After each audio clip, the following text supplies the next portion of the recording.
What's going on, guys? Welcome back to Hashtag AskGSM, episode 225 here today for March 21st, 2018. I am Graham GSM Matthews. Hope you guys are doing well. And we're coming off a pretty crazy fucking past 7 days. And it's only Wednesday, which is pretty amazing. Between WrestleMania 35 being announced for New York, New Jersey, my backyard, sort of not really, but I'll be going. Between that, Ultimate Deletion coming to the main event of Monday Night Raw, and now Daniel Bryan returning to the ring as of Tuesday's SmackDown Live. It's been a pretty newsworthy week, to say the least. We're talking all about it on Hashtag here today. If you guys want to send in a question, please be sure to do so by tweeting me on the Twitter machine at WrestleRant with the hashtag AskGSM. Find me on Facebook as well at facebook.com/graham.gsm.matthews. Leave your question on the post I usually put up on Tuesday nights, if not on the wall itself. And last but certainly not least, drop your question down below in the comment section on this very video. I'll include it in next week's edition. So before we get started, quick plug, we did have an impromptu appearance from Mr. Marceau, the one and only at RJ_Marceau from the Twitter machine on last week's show. Be sure to check it out when you get the chance. Always a great time mixing it up with Mr. Marceau. Hopefully he will be on WrestleRant Radio in a few weeks to help me break down, preview, predict, and offer a preview of WrestleMania 34 coming up in a few weeks. So looking forward to that. But nonetheless, let's get started with your questions. Emmanuel A. from YouTube. I've been staying away from internet activity for a while recently. Aside from the occasional wrestling show, I've been limiting my time on sites like YouTube and Twitter. Have you ever taken a break from the internet? It felt strange, but also relaxing after a while. Not a lengthy break from the internet altogether, if only because there's a lot of stuff that I do that has to do with the internet. I'm always on the internet, whether it's writing or putting something together or even homework or whatever it is, communicating with people. I'm always on the internet. The closest I came to probably taking a break from the internet altogether in recent years, like there would be times, you know, many years ago where I would have my laptop taken away because I was grounded or whatever from not doing my homework at school or whatever from my parents. But aside from that, and that was well before I started doing all the things I currently do, the closest I came to taking a real break from anything was Twitter about 5 years ago, or it feels like it's been, you know, an eternity, but it's only really been 5 years. It really feels like it was yesterday, but 5 years ago I took a break from Twitter upon going to college in late 2013, and by that point Twitter wasn't really a fun thing for me anymore. I wasn't really enjoying it whatsoever, at least as much as I once was. So I took a break, and I wanted to kind of fully focus on college and really stop doing a lot of stuff until I got that, started getting things rolling going on in college.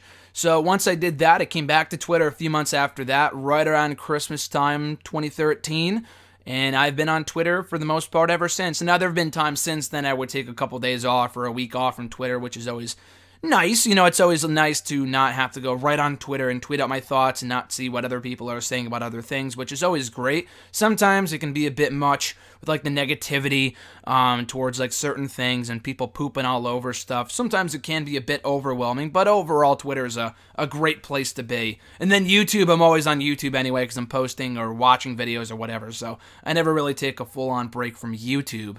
But yeah, that's probably the closest thing I came to taking a real break from anything internet related, and it was wonderful. I would strongly suggest other people follow in my footsteps, and I mean, it doesn't really matter how long it is, whether it's a day, a week, a few months. If you find yourself, or really Facebook is another one too. I'm never really on Facebook. I know so many people that are, and I'm on Facebook. I have an account, obviously, both a personal page and a, my Graham GSM Matthews page. But there, I never really look at my personal profile or see what other people are saying because it's like a fucking endless abyss of just updates, and sometimes that's good if you want to kill time, but there's people that are checking that constantly to see what other people are doing, and they, it evokes a certain emotion from certain people when it comes to, oh, this person's doing well, I wish I was doing better. I mean, that's a whole other discussion, but people get so upset looking at other people's updates or whatever. I mean, they just concern themselves with other people so much. It's like, worry on what you're doing, dude. Like, focus on you for 5 minutes. That's my tips. That's my advice to anyone that finds themselves obsessed with their Facebook feed. It's like, take a break from that little while. You'll find how refreshed you are when you're not looking at your Facebook feed every 5 minutes. Captain Sunshine from YouTube. Now that Bray Wyatt has been thrown into Lake in Reincarnation, what are the chances he just returns as Bray Wyatt and the Ultimate Deletion just becomes as important as every other Bray Wyatt match? The chances of that happening are honestly quite likely. I'm honestly expecting them to not offer any follow-up at all to the Lake of Reincarnation stuff, and just to have Bray Wyatt back next week, business as usual, beating Heath Slater. I honestly expect that to happen, just because it's WWE. They have a real chance to give the Bray Wyatt character a hard reboot here. But knowing the company, they'll probably just ignore it, move on like it was a joke. Like, oh, he just fell on the leg. Ha ha ha, he's fine. Like, no, I would really want them to go all in with this. Reboot the character, because God knows he needs it. And then offer him an opportunity to start anew. Whether it be as Bray Wyatt or as someone else or as Broken Bray or whatever it might be, putting him on the same side of the fence as Woken Matt Hardy. Either way, I like it. Whatever is different with Bray Wyatt, I appreciate. I mean, the character is great, but it's been so hammered down. It's been basically buried over the past 5 years from the many, many feuds that he's lost, the many, many feuds that just are not any good at all, not compelling. The guy's he's damaged goods by this point, unless they do something of note with him. And they have a real chance to capitalize off that with this Lake of Reincarnation stuff. Do I expect them to, though? No, I honestly don't. But we'll see. We'll see next week. I'm interested to see what the follow-up is next Monday. But they are in the midst of WrestleMania season. They could very well wait until after WrestleMania or forget about it altogether, because that's just WWE for you. Brandon A. from YouTube. So, do you agree with my match placement? Not what I think WWE is going to do, but what I think they should do for WrestleMania 34. This is also my guess of what the final card will ultimately be. So, you kind of contradict yourself there. You said this is not the card that you think it will be, but then you said this is the card that it ultimately will be. So, I don't know what you're trying to say there, but I don't think this is going to be the card, quite honestly, what you're pitching here. I like your lineup. I love the lineup, to be honest. But this is what you have, and I don't think they're going with this, but this is what you have. Pre-show, first, the U.S. Championship Triple Threat match with Orton, Roode, and Mahal. Also in the kickoff, the Raw Women's Title match, Alexa Bliss versus Nia Jax. Also on the kickoff, the Andre the Giant Memorial Battle Royal. And on the main show, in order, first, SmackDown Tag Team Title Triple Threat, Usos, New Day, Bludgeon Brothers. 2, Cruiserweight Title, Cedric Alexander versus Mustafa Ali. 3, Triple Threat IC Title match, The Miz, Rollins, and Finn Balor. 4, SmackDown Women's Title match, Charlotte Flair versus Asuka. 5, the Raw Tag Team Title match, Braun Strowman and a partner, Samoa Joe, Big Cass, Elias, etc., versus The Bar. 6, the Women's Battle Royal. 7, the Universal Championship match, Roman Reigns versus Brock Lesnar. 8, Shane McMahon and Daniel Bryan versus Sami Zayn and Kevin Owens. 9, Kurt Angle and Ronda Rousey versus Triple H and Stephanie. 10, John Cena versus The Undertaker. And 11, AJ Styles versus Shinsuke Nakamura for the WWE Championship in the main event. I like the card. Again, I like it a lot. They're not going to do it. Really? Like, 7 out of 11 matches on the main card. You honestly think they would put Roman and Brock on 7th before the mixed tag, the Daniel Bryan tag, which he's likely going to be a part of, Cena and Taker, and AJ Nakamura? It's not going to happen. AJ Nakamura should be in the main event. You know what? Then again, I could be wrong. I'm going to say that flat out with everything I predict going forward, because I was very adamant about Daniel Bryan, with my prediction about Daniel Bryan not returning to the ring in WWE, which obviously happened. So, you know what? Never say never. There's a good chance it could happen. I just honestly don't foresee that being the case. I don't think they would put Roman and Brock on the fucking middle of the card before all the other main event matches. I could see the McMahon and Daniel Bryan tag team match kicking off the show. I would prefer it being higher up on the card, but if it opens the show, that's fine. I honestly do not see the U.S. title match being on the kickoff. Should it be on the kickoff? Absolutely. The feud is just fucking abysmal. No one cares. But Orton would throw a hissy fit if the guy was on the kickoff show. So I highly, highly, highly doubt that will be the case. He's definitely making the main card. The Raw Women's title match, I like that on the kickoff. I mean, it's been a fine feud so far, but unless you're going to do the 2 Battle Royals in the kickoff, the Andre the Giant Memorial Battle Royal should absolutely be on the kickoff. Who the fuck could possibly care? So that belongs in the kickoff. The Women's Battle Royal should also be in the kickoff, but if they really want to establish it as the first one, then it should probably be on the main card. But Bliss and Nia Jax being in the kickoff is fine by me. I like the SmackDown Tag Team Triple Threat, the SmackDown Tag Team title Triple Threat kicking off the show. It hasn't even been confirmed yet, which kind of scares me, but I hope it will be. It has to be. They can't throw these guys in the fucking Battle Royal, will they? I mean, they put Usos and American Alpha in a feud before WrestleMania last year, but both teams ended up in the fucking Battle Royal. So I hope that's not the case, because they have a real chance to steal the show, and not only be in a match on the show, but be on the main card. The Usos have been overlooked time and time and time again. I know they said it recently on SmackDown, but I've been saying this for fucking years. They've been in the company for 8 years on the main roster. Never had a single main roster or main card WrestleMania match. That should change this year. So I like that as the opener. Miz, Rollins, and Balor, that'd be a fine opener. Honestly, I would open the show with Charlotte and Asuka. I would have that kick off the show. It's a pretty marquee match, but you know what? Fuck it. They had AJ and Shane kick off the show last year. Why not Charlotte and Asuka? They have 5 other women's matches anyway, so why the fuck not? I'm all for that as well. So, Barr and Strowman and a partner, that could be on the kickoff, but I would be kind of disappointed if Strowman did not wrestle on the main card for 2 straight years, despite how fucking over he is.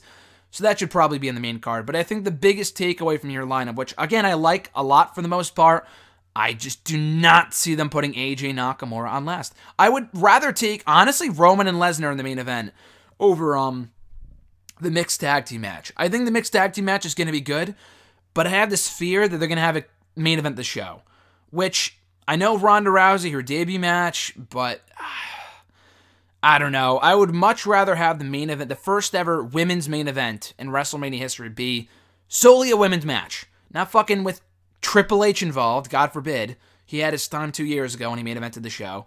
Just have it be Ronda Rousey and Asuka at WrestleMania 35. That is a WrestleMania main event worthy match. None of this fucking mixed tag team shit. So I like the tag team match. I just don't want it to main event, and I have a very small fear within me that it will, just because Stephanie's involved, and she can forever say, I was involved in the first ever women's main event of WrestleMania. Like, fuck you. But I would have AJ Nakamura go on last. I don't think it will, though. And his second question here, name not the clear-cut best match, but the most underrated match or hidden gem from each of these bad WrestleManias. 9, 13, 15, 16/2000, 25, 27, and 29. I would have included 11 and 14, but there was almost nothing redeemable about 11. Absolutely correct. And 14 is freaking awesome despite you disagreeing with that, and the history of the company agrees with me, LOL. I'm sorry, 14 sucked, aside from, what was it, the main event, Stone Cold and HBK. I'm not changing my stance on that. I've said that for years. I think that WrestleMania was just not good. I do not like those Attitude Era WrestleManias. You guys know that. 13 and 15, at least you agree with me, and 16 were fucking terrible. 17 is unanimously believed to be one of the best, if not the best, WrestleMania of all time. But, that being said, I would agree that 13, 15, and 16 are pretty fucking terrible. I put 14 on there, but you don't want to put it on there, so that's fine. Anyway, so with each WrestleMania, an underrated hidden gem, not necessarily the best match. From 9, Shawn Michaels and Tatanka. Everything else from that show is pretty deplorable. It might very well be the best match in the show, but I don't think Shawn Michaels and Tatanka is regarded as one of the best WrestleMania matches of all time, or an underrated match. I don't see enough people talking about it, probably because that WrestleMania sucked. But it was a real good opening match. The finish was shitty. It was a terrible finish with the fucking count out on a WrestleMania. Are you kidding me? But the match itself was really, really good. That was probably the only good match on that show, from what I can recall, looking at the card, and it was all downhill from there as the opener. WrestleMania 13... looking back at the card, the 6-man tag team match. It was Ahmed Johnson and Legion of Doom taking on Nation of Domination. Not the best match on paper, but it turned into be a pretty decent match. Obviously, the best match in that show being Stone Cold and Bret Hart, but that aside, this was a pretty underrated match, from what I can remember. From WrestleMania 15, the 4-way for the IC Championship. Kind of a clusterfuck, but the rest of that show was terrible, so it was really the best match aside from Stone Cold versus Rock, the 4-way being Road Dogg, Goldust Shamrock, or Ken Shamrock, and Val Venus for the Intercontinental Championship. WrestleMania 16/2000, underrated match. Obviously, the best match in the card is the 3-way ladder match, TLC, whatever, between Edge and Christian, the Dudley Boys, and the Hardy Boys. So that's the best match. To me, a hidden gem match. The rules were kind of a clusterfuck with like the 2 out of 3 falls and all this other shit with it being for like 2 titles, but Benoit, Jericho, and Angle. For the match, for the time it was given, the match was really, really good. You can't go wrong with Jericho, Benoit, and Kurt Angle. It's a wrestling classic. It wasn't an amazing WrestleMania match, probably not as good as it could have been, given the clusterfuck rules, but it was fun. It was a real good match, and probably one of the better matches from that show. From WrestleMania 25, I was watching the show the other day. I'm on a mission to watch every WrestleMania that I was a fan for, including 24, which I started watching wrestling officially 2 weeks after it ended, 2 weeks after the event, but the WrestleMania is so fucking good. How can you not watch WrestleMania 24, especially considering we're now 10 years removed from that pay-per-view, which is insane to me. But from that WrestleMania, or not that from that WrestleMania, but going back to what I was saying, I was watching WrestleMania 25 on Sunday, I think, and I've always said this, aside from obviously Taker and Shawn being the one saving grace of that show, the whole card was not terrible. But Matt Hardy and Jeff Hardy was, I thought, really, really good. The no-holds-barred match, no disqualification, whatever you want to call it. I thought that was a real good match. The video package was awesome. Matt Hardy winning was a pleasant surprise. I really enjoyed the match. It was great to see them get their WrestleMania moment. Matt finally pick up a big win at WrestleMania. Their feud was, it wasn't the best. The writing of their feud was like, with Matt Hardy saying, oh, I fucking burned down your house and killed your dog, was a little much. But the match was great. WrestleMania 27... another WrestleMania I was watching yesterday. Punk and Orton I thought was really, really good, but I thought the real hidden gem of that show, which I said in a tweet on Twitter, was Rey Mysterio versus Cody Rhodes. Enjoyed the feud. Thought the storytelling was awesome, with Cody Rhodes taking off the mask and Rey Mysterio wearing it, and then it was Cody Rhodes who used the knee brace of Rey Mysterio to beat him, which I thought was awesome. Cody Rhodes picking up the win was huge for his career. He was just starting to break out as a single star at that point. So him winning was huge for him. And the action was entertaining too, so I think that's a real hidden gem from that show. A show that a lot of people want to agree is the worst WrestleMania of all time. I don't know if it's the worst, it's up there, but it's definitely one of the more underrated matches from that show. And then finally, from WrestleMania 29, it was hard to find an underrated match from that show because the whole card was fucking terrible. Del Rio and Jack Swagger was well wrestled, but who the fuck could possibly care? That was so stupid. The feud sucked. Just Del Rio winning was went over like a fart in church. Jack Swagger, he wasn't winning because he had the Dewey on his record at that point. But anyway, aside from Punk and Taker, which is obviously the best match in the entire show, the opener, I thought the Shield versus Orton, Sheamus, and Sheamus was pretty good. I thought it was a pretty good match. And the Shield winning was huge. I thought the baby faces for sure were going to win, but no, WWE did the right thing. And they had the Shield go over, so I would call that the hidden gem from that show. Deshaun K from Facebook. This may be a controversial / sensitive question, but with WWE having failed attempts to get Roman Reigns over as a babyface, are you surprised that WWE did not use the aftermath of the Florida school shooting as a way to get Reigns over, even though it will feel forced and inorganic? Doesn't surprise me. They haven't done that, and thankfully they have not. Not to rip your question apart, but I think that would be the absolute wrong way to get him over. To use a real-life situation where a lot of people died is just pure tasteless. This company's done a lot of tasteless things. I don't know if they've ever done anything quite that bad by bringing up a school shooting to get someone over as a babyface. And I honestly don't even think that would work. That would be way too much. I know Roman Reigns hails from Florida. It's like his native country. He doesn't get any better reactions there than he does any other place in the world or in the country, so it doesn't really even matter. It would be one thing if he knew someone who had passed away and he was like fighting in their honor, their memory. But if Roman Reigns is so far removed from a tragedy like that, why would you use it to get him over? Like, that doesn't make much sense. I mean, it's a fine question. It's a good question, but it's like, absolutely not. I'm not surprised, and thankfully they haven't done that, and they never will. Mark S. And also, too, I want to mention this. Wrestling is like an escape for people that deal with that type of stuff. And even on a smaller scale, like stressful days at work and other stuff like that. We watch wrestling to escape from the harsh reality that is like school shootings and stuff like that. Bringing that up, and I mean, obviously they did the 10-bell salute, which is very classy. I like when they do that type of stuff. Beyond that, though, you do not need to incorporate real-life situations into the storylines. That, to me, is just completely defeats the purpose of pro wrestling. Anyway, Mark S. from Facebook, Do you think the King of the Ring pay-per-view should return now that the dual-branded pay-per-views are happening after WrestleMania? And if so, would you put it as an extra pay-per-view or replace it with an existing pay-per-view? I would replace it. I would replace an existing pay-per-view with King of the Ring.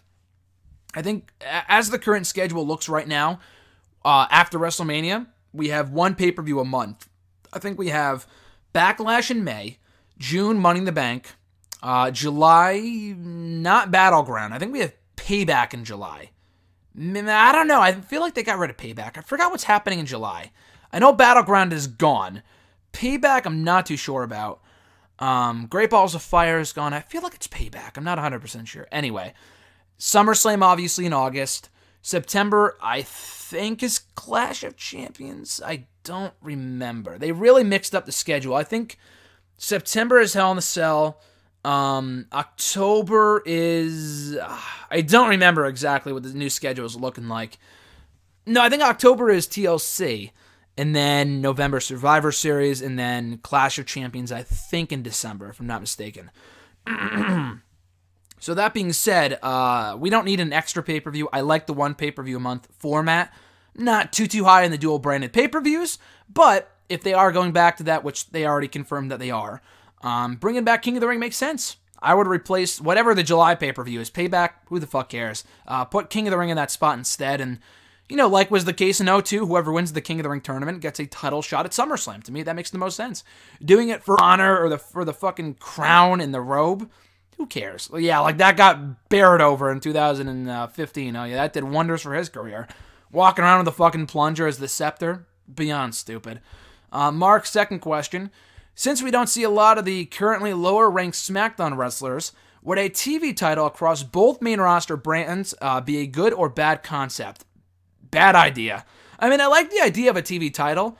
I think whatever they're doing in NXT right now, spoiler alert, with the North American Championship, and making that the secondary title is great. I've been petitioning that for a long time now. But they should have called it the TV title. I know Ring of Honor has one. TNA used to have one. Every fucking company has a TV title. WCW used to have it. ECW used to have it. I like the idea of a TV title, though.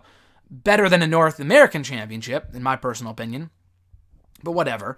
But yeah, no, I think we have enough titles as it is on the main roster. We have the mid-card belts, the tag team titles, the women's belts, the cruiserweight belt, the world titles. We have enough championships on the main roster. For what lower-ranked wrestlers? Ty Dillinger and Mike Kanellis? What is everyone getting a belt now? If everyone has a belt, no one ever means anything. The belts don't mean anything if everyone has a fucking title. Which I think we have too many titles as it is, but we have the brand split, so it kind of makes sense.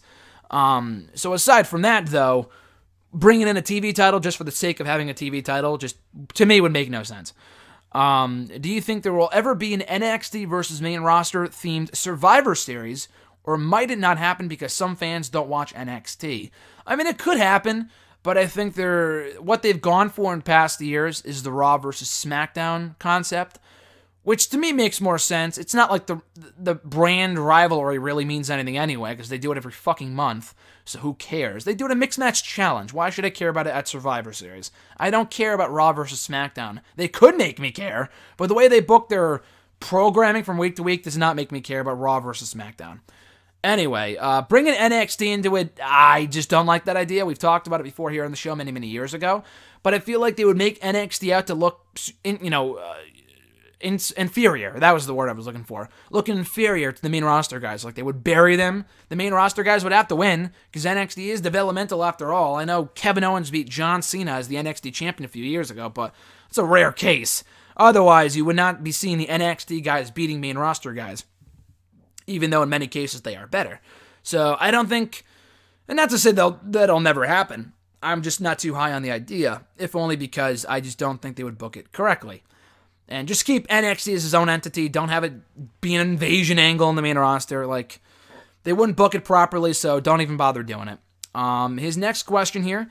Do you think Dean Ambrose might interfere in the Intercontinental Championship match at WrestleMania and cost Seth Rollins the victory, or would it not make sense? I mean, it would make sense. You can say Rollins, as soon as Ambrose got hurt, he immediately moved on to the next partner. That was Jason Jordan, so Rollins never really missed a beat.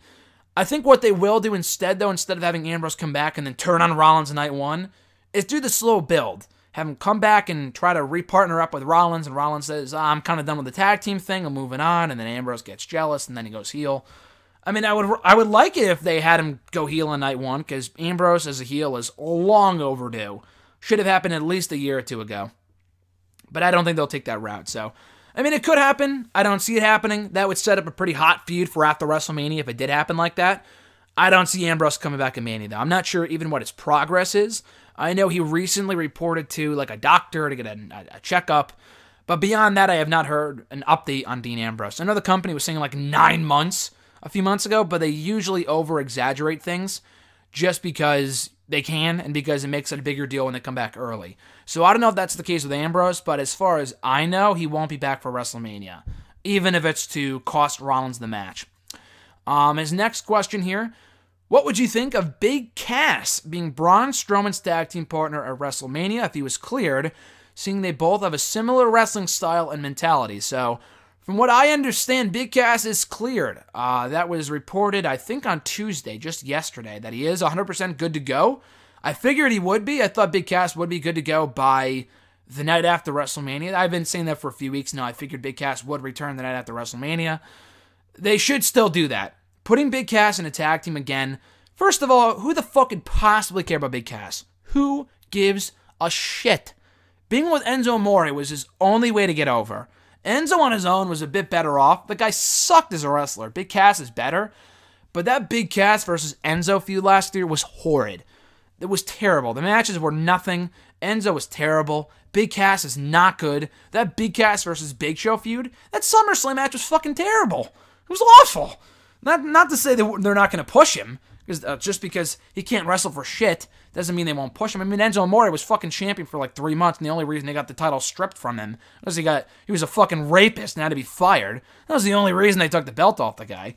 But going back to Big Cass, the guy has, I mean, again, maybe he'll improve in time, but who cares? You have such a talented roster that you're already not doing much with. There's so many guys in the roster that they could be doing way more with. Who the fuck cares about Big Cass? Because he's 7 feet tall and you can't teach talent? Like, get over yourself. Who cares? I could very well see that being the case, but to me it's ass-backwards booking, despite the fact that Cass is terrible, to have him go right back to being in a tag team. Wasn't the whole point of splitting him up from Enzo was to make him a single star? To me, it's a step backward for Braun Strowman, because Braun is way better than Big Cass in every respect. So I don't want to see that happen. I think Elias or Samoa Joe or even a fucking returning Rey Mysterio would be better choices for a partner for Big Cass. Fucking Big Show. Honestly, not the biggest Big Show fan. You guys know how I feel about Big Show. But if you had Big Show as Braun Strowman's partner, I would be much happy. That would be like a massive improvement. A significant improvement over Big Cass. Jeremy B. from Facebook. With Bryan now clear, who would you like to see him face? I mean, pretty much all the obvious choices that I've said on Twitter and many other people have said as well. Shinsuke Nakamura being 1A. I mean, it's got to be Shinsuke Nakamura. That's the whole reason why, I mean, not the whole reason, but a major reason why Nakamura came over to WWE was to have a match with Bryan. And then the guy retired like a week after he signed with the company, so I'm sure he was feeling pretty shitty about that. But no, Bryan Nakamura is the biggest money match to me that they can do. Bryan Kurt, if they can get them on the same show. Kurt, same thing. Kurt was saying for years when he was in TNA, if there's any one guy I want to face from WWE, it would be Daniel Bryan. And that's not why he came back, because by the time Kurt came back, Daniel Bryan was already, retired. But I know for a fact that Kurt really, really wanted that match, and based off what he tweeted on Tuesday, it sounds like he still wants that match. And I know Kurt has not looked great in his last few showings in the ring, but if anyone can get a great match out of Kurt, it's Daniel fucking Bryan. So Bryan and Kurt would be great. Bryan and Nakamura. Bryan and AJ. How can you go wrong there? How can you not include Bryan and AJ Styles? I mean, AJ Styles makes everyone look great. He makes everyone look great, regardless of how deplorable they might be. You got a half-decent match out of Jinder Mahal. That's worth commending. That's a miracle in and of itself. So Bryan and AJ would be fucking phenomenal. No pun intended. And then obviously some other choices like Aleister Black, Johnny Gargano. Are you kidding me? That'd be amazing. Andrade Almas from NXT. Adam Cole would be a lot of fun. Kevin Owens one-on-one. Sami Zayn one-on-one. Finn Balor one-on-one. There's so many choices. So many choices. Seth Rollins we saw a few times in WWE. They actually had one match right before Bryan retired in early 2015, like an episode of SmackDown or something. Maybe it was Raw, but they had a really, really good match. And I was thinking, like, after Rollins won the belt at WrestleMania, and that was before Bryan had to take time off and later retired, I'm thinking, how awesome would a Rollins-Bryan feud be for the world belt, for the world title coming out of WrestleMania? I know Bryan was IC champion at the time, but, like, later on down the road, that would have been fucking amazing. But anyway, like, what they did with John Cena at SummerSlam, that spot could have been reserved for Daniel Bryan. But they couldn't do it. Bryan got hurt, so it never happened. But, no, I think all those choices would be outstanding. At the Average Grunt, Daniel Bryan versus Shawn Michaels, Daniel Bryan versus The Miz, Daniel Bryan versus Shinsuke Nakamura, Daniel Bryan versus William Regal, Daniel Bryan versus AJ Styles, Daniel Bryan versus Kurt Angle. Only one of these matches can happen at a future WrestleMania. Which one do you pick? If I had to pick one match, Bryan and Regal would be awesome. Regal is way past his prime. He's been retired for multiple years now, so we all know that's not happening. They had a match on TV many years ago, so I love Regal. I love Bryan. You guys know that. They have plenty of history. It's not happening. And if it could happen, I don't even know if I would want to see it at this point because Regal has been out of the ring for so long, I'm not sure if it'd be that good. But out of those matches, Bryan and Miz is going to be a money feud. I forgot to mention Miz when I was talking about Bryan and the potential feuds for him. Keep on forgetting Miz, but that's really one of the biggest matches they can do based off their history with Bryan being the SmackDown GM in the past 2 years. That aside, though, Bryan and... that's tough. Probably Bryan and Nakamura, just because Bryan and AJ might have had a match in the Indies. Bryan and Angle, I know, have never faced off. Bryan and Michaels I was hoping for at WrestleMania 30. Again, it's a question mark of whether Michaels could still go, and I liked his retirement, so I'm going to axe off Bryan and Michaels from that list too. Bryan and Miz is going to be a money match, but we've seen it before, so I'm going with a fresh match here. So it's either Nakamura, Styles, or Angle. Angle, I don't know if it would be as great of a match as it would have been a few years ago, whereas AJ and Nakamura are still in their prime. I'm going to say Nakamura. AJ, you can't go wrong with any of these choices. But I'm going to say Nakamura just because that's the match a lot of people wanted to see for, like, dating back years now. But it's the match I think could still happen and would be a money match for WrestleMania at some point. At Chris S. Krieger from Twitter, all-time favorite non-title pay-per-view match. I got a few. I don't know if there's just one that I can think of. I mean, there's so many to choose from. The top three that I thought of when I read your question, one obviously being Undertaker versus Shawn Michaels. Like, that's not even a question, from WrestleMania 25. Also involving Shawn Michaels versus Kurt Angle from WrestleMania 21, and just an amazing match. I wasn't even a fan at that point. And I usually, for these type of questions, I only pick up matches from pay-per-views that I was a fan for, because I could relate to them, I watched it live, blah, blah, blah. But this match is so good. I love watching it back every single year. So, Shawn Michaels versus Kurt Angle from WrestleMania 21. And finally, AJ versus Cena from SummerSlam 2016, just because I was there, and it was a dream match I never thought I would see, and it was one of the best matches I've ever seen live. It was outstanding. For a non-title pay-per-view match, not including NXT, this would have to be it, or one of the top three. I loved AJ and Cena. Loved the feud, loved the match. AJ winning clean was the cherry on top, so that would be a part of the top three for sure. At Scarlet1 from Twitter, have you seen Black Panther? I did. I saw it about a week after it came out. So the thing with Black Panther, I think I might have mentioned this when I might have been Brandon a few weeks ago, talked about or asked me about my top 5 favorite Marvel movies. I did not include Black Panther. I really enjoyed the movie. It's like, they're like takeovers. I've not seen yet a bad Marvel movie. Some are better than others, and some are just outstanding. The Thor movies, watched Thor 1, bored me to tears. It wasn't a bad movie. Probably like, it's like the equivalent of what, like, Takeover, I can't even say Fatal 4-Way because that main event was outstanding. Like, the weakest Takeover that you could think of was what, to me, Thor 1 was, or even Thor 2. I don't even think I saw Thor 2. But Thor 3, Thor Ragnarok was great. Really enjoyed that. Black Panther, going back to your original question, I really, really enjoyed it. I thought it was I don't know if it was a great movie. It was very good. It didn't, to me, I didn't really have high hopes anyway, but I saw so many people praising it as like the greatest movie they've ever seen and their favorite Marvel movie to date. Would not go that far at all, not even in my top 5. Just, I liked it a lot, but it was, I don't know, I thought it was just really good. I did not think it was like great. I thought the Captain America movies were better. Avengers 1 was better. Guardians was, I thought, much better. But again, it's all, different strokes for different folks. It's all a matter of personal opinion. But no, I thought it was really good. Just, I did not think it was as the fucking, like, the equivalent of what, like, the Titanic was. Or whatever. Or, like, Avatar is overrated anyway. My personal opinion. The movie, not the show. I tweeted that out a couple days ago, and people were like, "You talking about the show or the movie?" No, yeah, the movie. But yeah, no, I don't think Black Panther is like one of the greatest movies ever made. Like, I think people are overdoing it a little bit there. I know it made a lot of money, and so in that respect, it's a huge blockbuster. But still, I don't think I wouldn't go see it again. Is my 2 cents on it. Which triple threat match are you looking forward to at WrestleMania, or probably more at WrestleMania? The IC title one. And we probably are going to get a few. We're already getting one for the U.S. title, which who the fuck could possibly care? So if you're only talking about the 2 announced so far, like, how is this even a question? It's obviously Miz, Balor, and Rollins. The build has been very good. The matches have been very good. The 3-way at Mania is going to be fucking awesome. It could very well steal the show. The U.S. title match, who cares? I like Bobby Roode, but who fucking cares? We might get one for the SmackDown tag titles, which I hope we do, between the Bludgeon Brothers, New Day, and the Usos, which is also going to be great, especially if they give it a little stipperoo.